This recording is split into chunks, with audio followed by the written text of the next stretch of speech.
अथ नवमोऽध्यायः। राजविद्या राजगुह्ययोगः। श्रीभगवानुवाच इदं तु ते गुह्यतमं प्रवक्ष्याम्यनसूयवे। ज्ञानं विज्ञानसहितं यज्ञात्वा मोक्षसे शुभात्।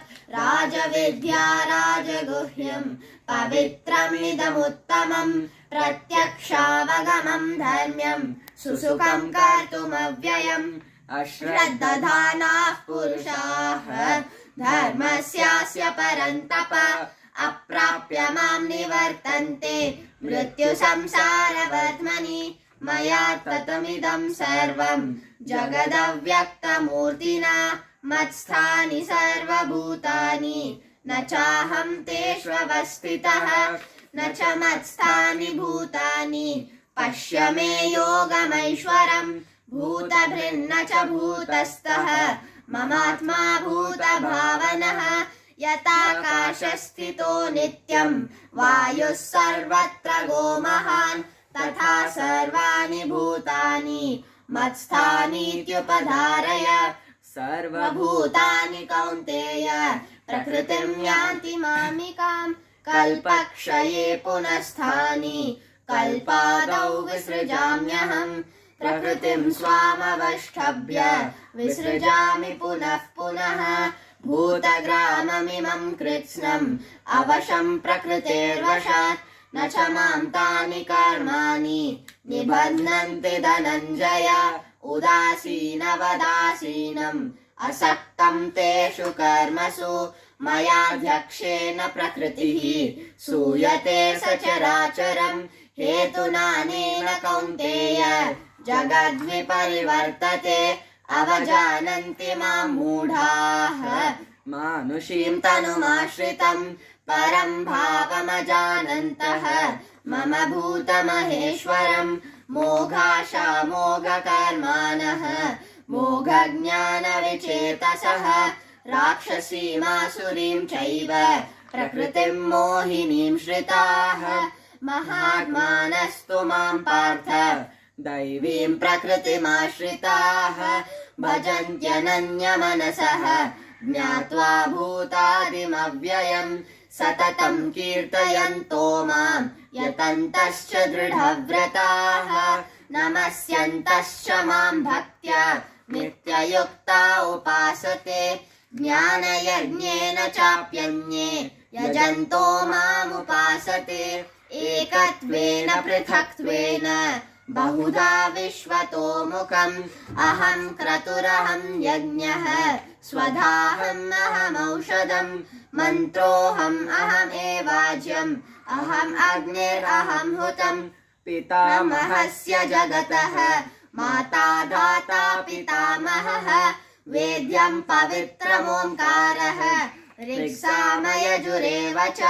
गतिर्भर्ता प्रभुः साक्षी निवासः शरणं सुहृत्। प्रभवः प्रलयस्थानं निधानं बीजमव्ययम्।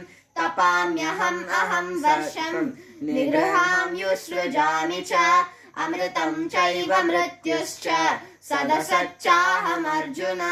त्रैविद्या मां सोमपाः पूतपापाः यज्ञैरिष्ट्वा स्वर्गतिं प्रार्थयन्ते। ते पुण्यमासाद्य सुरेन्द्रलोकम् अश्नन्ति दिव्यान् दिवि देव भोगान्। ते तं भुक्त्वा स्वर्गलोकं विशालम् क्षीणे पुण्ये मर्त्यलोकं विशन्ति। एवं त्रयी धर्ममनुप्रपन्नाः गतागतं कामकामलभन्ते। अनन्याश्चिन्तयन्तो मां ये जनाः पर्युपासते तेषां नित्याभियुक्तानां योगक्षेमं वहाम्यहम्।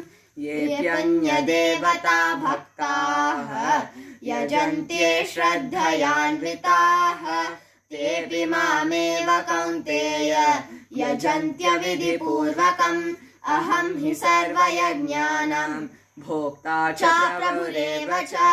न तु मामभिजानन्ति तत्त्वेनां तश्च वन्ति ते। यान्ति देवव्रता देवान् पितॄन्यान्ति पितृव्रताः भूतानि यान्ति भूतेज्याः यान्ति मध्याजिनोऽपि माम् पत्रं पुष्पं फलं तोयं यो मे भक्त्या प्रयच्छति तदाहं भक्त्युपहृतम् अश्नामि प्रयतात्मनः यत्करोषि यदन्नासि यज्जुहोसि ददासि यत्तपस्यसि कौन्तेय तत्कुरुष्व मदर्पणम् शुभाशुभफलैरेवं मोक्ष्यसे कर्मबन्धनैः सन्न्यासयोगयुक्तात्मा विमुक्तो मामुपैष्यसि समोऽहं सर्वभूतेषु न मे द्वेषोऽस्ति न प्रियः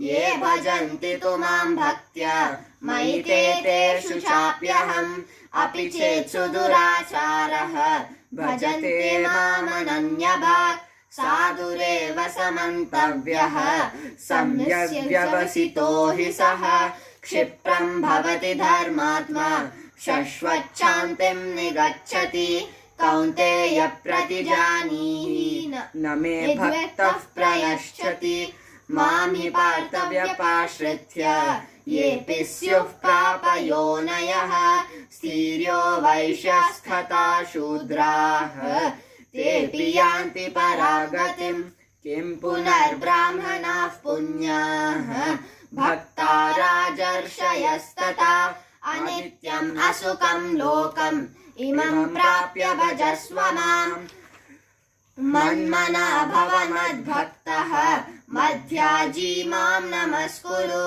ममे वैश्यसि सुक्त्वैवम् आत्मानं मत्परायणः ॐ तत्सत् इति श्रीमद्भगवद्गीतासु उपनिषत्सु ब्रह्मविद्यायां योगशास्त्रे श्रीकृष्णार्जुनसंवादे राजविद्या राजगुह्ययोगो नाम 9मोऽध्यायः।